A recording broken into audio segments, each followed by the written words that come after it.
बीड जिल्ह्यातील केस तालुक्यातील मस्साजोगचे सरपंच संतोष देशमुख यांच्या हत्ये प्रकरणामध्ये आता नवनवीन खुलासे जे आहेत ते होताना पाहायला मिळत आहेत। काल सीसीटीव्ही फुटेजेस समोर आलेले आहेत। त्या सीसीटीव्ही फुटेजमध्ये जे वाल्मिक कराड आहेत त्या वाल्मिक कराडांबरोबर हत्येचे जे आरोपी आहेत सुदर्शन गुले, प्रतीक गुले यांचा एक सीसीटीव्ही फुटेज जो आहे तो समोर आलेला असल्याचं आपल्याला पाहायला मिळतंय। बीडचे आमदार संदीप क्षीरसागर आपल्या बरोबर आहेत। संदीप क्षीरसागरजी, सीसीटीव्ही फुटेज समोर आलाय, सातत्याने वाल्मिक कराड यांच्या समर्थनार्थ परळी बीडमध्ये आंदोलन होत होती की हत्येच्या गुन्ह्यामध्ये वाल्मिक कराड सहभागी नाहीयेत म्हणून, परंतु आता जे आरोपी आहेत हत्येचे त्यांचे थेट संबंध जे आहेत ते वाल्मिक कराड यांच्याशी लागताना पाहायला मिळतात।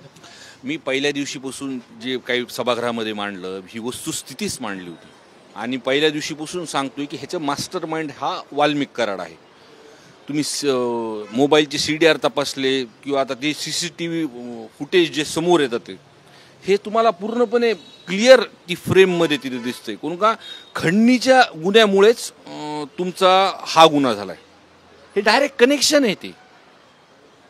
त्याच्यामुळं आम्ही सभागृहात सुद्धा हे मांडलं होतं की आम्ही जर खोटं असलं तर आमच्यावर गुन्हे दाखल करा, पण ती परिस्थिती तशी आमच्या जिल्ह्याला सर्व लोकांना माहिती आहे। परंतु ज्या पद्धतीने परळी असेल, बीड असेल, ज्या ठिकाणी आंदोलनं होत होती, स्वतः पारुबाई कराड ज्या वाल्मिक कराडांच्या आई आहेत त्याचसोबत त्यांच्या पत्नी मंजिली कराड, अनेक शेकडोंच्या संख्येने समर्थक आंदोलन रस्त्यावरती करत होते की वाल्मिक कराड हे हत्येचे आरोपी नाहीत, परंतु आता थेट लिंक जी आहे ती लागताना पाहायला मिळते। हे बघा, त्यांचं कुटुंब हे आंदोलन करताना मी तिथं बघितलं, पण त्यांचं लिंक आता CCTV फुटेजमध्ये येते, CDR मध्ये सापडतात, त्यांचं लिंक आहेच ना तिथे। परंतु ह्या सगळ्या गोष्टी आता अर्थात तुम्ही पहिल्या बीडच्या आंदोलनामध्ये तुम्ही आंदोलनाचं नेतृत्व करत होता बीड शहरामध्ये, स्वर्गीय संतोष देशमुख यांच्या हत्येच्या आरोपींना शिक्षा होण्याकरता त्यामध्ये अनेक तुम्ही नावं घेतलेली होती ज्या हत्या मागच्या काळात 2 वर्षात संपूर्ण बीडमध्ये झालेल्या आहेत। आता त्यांचा देखील तपास होणं अत्यंत गरजेचं वाटतंय का? हे बघा, इतके दिवस कुणीच हे खूप प्रकरण अशी परळीत झालेले आहेत, आत्तापर्यंत कुणी बोललंच नाही, धाडस केलं नाही। या प्रकरणातून आम्ही तिथं बोललो, मी एकटाच बोललो नाही तर जिल्ह्यातले सर्व आमदार त्या विषयावरती बोललेले आहेत तिथं, आणि कुणीतरी बोलतंय म्हणून आज जे काही प्रकार मागं घडलेत परळीमध्ये ते सुद्धा लोकांसमोर येतात आणि अजून खूप प्रकरणं पुढे येणार आहेत। लोक जसं जसं लोक बोलतील मोकळेपणाने लोक अजून प्रकरण पुढे येणार त्यामध्ये। काल सुरेश धस यांनी एक नवीन हत्येचा आरोप जो आहे तो आता आकांवरती लावलाय, अर्थात आका म्हणजे वाल्मिक कराड।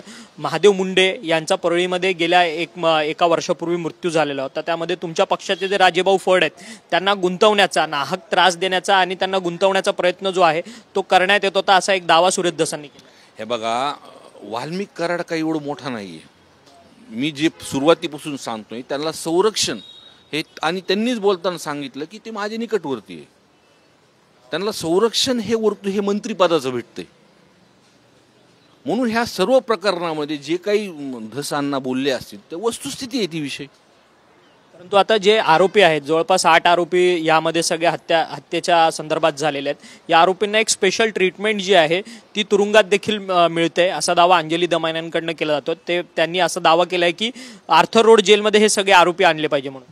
ही वस्तुस्थिती आहे। काय धनंजय मुंडे साहेब पालकमंत्री असताना खालचं प्रशासनामधल्या जे काही बदली झाल्या होत्या ती यंत्रणा सगळी हा वाल्मिक कराड बघायचा, मग ते कुठं ना कुठं ती मदत होतीच ना त्यांना। तुम्ही ज्या पद्धतीने ते सरेंडर झाले किंवा तुम्ही अटक झाल्यानंतर सुद्धा हातातले दोरे, गमजे असं कुठं तुम्ही बघितलंय का? मग अटक झाल्यानंतर आपण हे सगळं काढावं लागतं, हे त्यांना VIP ट्रीटमेंट भेटतेच नाही, दिसून येते ना सगळीकडे।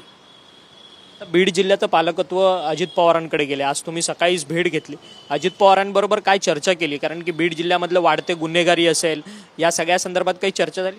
मी या प्रकरणात दादांना पहिल्या दिवशी भेटलो, मुख्यमंत्री साहेबांना भेटलो, तर त्यांनी आजही मला सांगितलं की जो कोणी आरोपी असेल त्याला शिक्षा ही होणारच। परंतु शिक्षा होणार, परंतु विरोधक आता आरोप करतात आहेत, त्याचसोबत सोशल मीडियावरती देखील एक टीकेची राळ उठते की जरी अजित पवारांकडे पालकमंत्रीपद गेलं तरी आकाचे आका तिसरे आका हे आता पालकमंत्री बनलेत, त्यामुळे आकांची पाठराखण त्यांच्याकडनं केली जाते। नाही, मी अजितदादांच्या नेतृत्वाखाली मी काम केलेलं आहे, ते मला त्यांच्याकडे बघून बिलकुल वाटत नाही। ते प्रामाणिकपणे जिल्ह्याचं त्यांनी जे पालकत्व स्वीकारलेलं आहे, आम्ही आनंदात आहोत त्यामध्ये। आणि चांगल्या पद्धतीने जिल्ह्यामध्ये विकासाचे कामं सुद्धा होतील आणि हे जे सगळे प्रकार आहे हे सुद्धा थांबतील. परंतु त्या धनंजय मुंडे, ज्या तुम्ही धनंजय मुंडेंवरती आरोप करतात, मंत्रिपदावरती आहेत, त्यांच्या राजीनाम्याची मागणी सातत्याने तुम्ही करतात, परंतु अजित पवार म्हणतात की जोपर्यंत धनंजय मुंडेंच्या विरोधात कोणते पुरावे समोर येत नाही तोपर्यंत राजीनामा मागणं हे चुकीचं आहे. हे बघा, त्याची चौकशी चालू आहे. ज्या पद्धतीने SP साहेब नवीन आल्यानंतर तपास होतो, बाकीचे लोक अटक होतात. वाल्मिक कराडबद्दल आले की त्यांना फक्त हे संरक्षण तिथं धनंजय मुंडे साहेब असल्यामुळे त्यांना तिथं भेटतं. पण जसं जसं कनेक्शन पुढं येतील, कारण का जो गुन्हा घडल्यानंतर एक तर त्याला तिथं गुन्हा नोंद करायला तिथं वेळ लागला. मग त्या वेळ लागल्याच्या ह्याच्यामध्ये कुणी फोनवरतून केले, ते 12 तासामध्ये कुणी फोनवरतून केले, तिकडं त्यावेळेसचे SP, DYSP त्या रिजनचे आणि पोलीस प्रशासनामधले जे काही कर्मचारी होते ह्यांचे CDR जर तपासले तर पूर्णपणे गणित सर्व लक्षात येईल. आणि हे गणित येणारच आहे लोकांसमोर आणि त्यांना राजीनामा द्यावाच लागणार आहे. ह्या सगळ्या गुन्ह्यांमध्ये पोलिसांना देखील सह आरोपी म्हणून सामील करून घ्यायची ही तुमची मागणी आहे. बघा, प्रशासन एखाद्या मंत्रींच्या दबावात असतं. एकदा SP आत्ता नवीन जसे बदल झाले किंवा वरतून सरकार म्हणून जो काही निर्णय तिथं घेतला त्यांनी तिथं ॲक्शन तिथं चालू केली. आता ह्यांनी जर राजीनामा दिला तर मग तिथं प्रशासन मोकळ्या श्वासाने काम करेल आणि सर्वच गोष्टी म्हणजे जर पोलिसांनी ठरवलं की मूळ कारण काय ह्याच्या मागचं तर हे समोर येणारच. परंतु आता तुम्ही म्हणतात की आता अजित पवारांनी पालकत्व वगैरे स्वीकारलेलं आहे, त्यामुळे तुमच्या जिल्ह्यामधले मटके, गुटके, त्यानंतर वाळू, राख या सगळ्या संदर्भातल्या ज्या काही गोष्टी असतील, अवैध प्रकरणं, त्यांना आळा बसेल तुम्हाला वाटतं गुन्हेगारी सकट? हे बघा, मागच्या वेळेस सभागृहामध्ये मी मांडल्यानंतर जी काही बदल तिथं प्रशासनामध्ये झाला त्याच्यानंतर हे 2 नंबरचे धंदे सगळे बंद झालेले. म्हणजे कुठं आम्ही विरोधी वाकावरती असतो, पण जी सत्य परिस्थिती तुम्हाला सांगतो मी. आणि अजितदादांनी पालकमंत्री झाल्यामुळं जिल्ह्यामध्ये नक्कीच विकासाची कामं होतील आणि या सर्व गोष्टी थांबतील.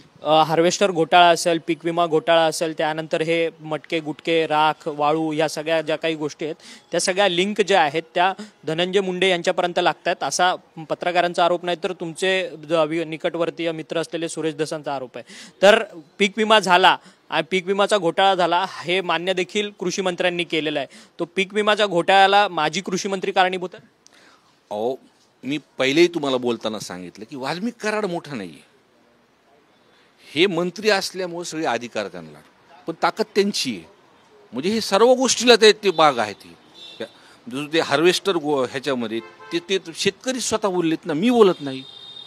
लोक रस्त्यावर कधी उतरतात हे पहिलं महाराष्ट्राचं प्रकरण आहे की सर्व जाती धर्मातले लोक ह्या मोर्चाला गाडी लावली नाही, कुठं आम्ही बैठक म्हणजे जाऊन दुसऱ्या जिल्ह्यामध्ये तिथं सांगितलं नाही. लोक स्वतःहून घेतात, लोक रस्त्यावर उतरतात. हे प्रकरण गंभीर आहे. अशा अनेक प्रकरणं निघणार आहेत. त्याच्यामुळे ह्यांना जे श्रेय आहे ते धनंजय मुंडे साहेबांचंच. राजीनामा धनंजय मुंडेंचा तुम्ही मागण्यावरती कायम आहात? मी पहिल्या दिवशीपासून मागणी करतोय आणि आजही मागणी करतोय. अजित पवारांनी या संदर्भातली माहिती दिली आज भेटल्यावर?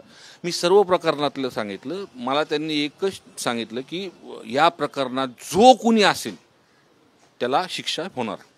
धन्यवाद, तुम्ही आमच्याशी बातचीत केली. खरं तर आज सकाळी मंत्रालयामध्ये संदीप क्षीरसागर यांनी अजित पवारांची भेट घेतली. या भेटीदरम्यान बीडच्या सरपंच संतोष देशमुख हत्ये प्रकरणामध्ये दोन्ही नेत्यांमध्ये चर्चा झाली.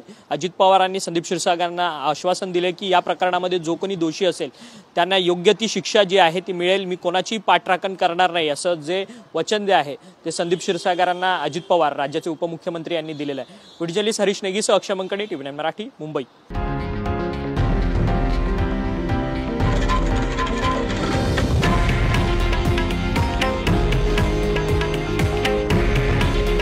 हे आहे देशातील नंबर 1 न्यूज नेटवर्क आणि आपण पाहत आहात TV9 मराठी. काळजी तुमची, हित महाराष्ट्राचं.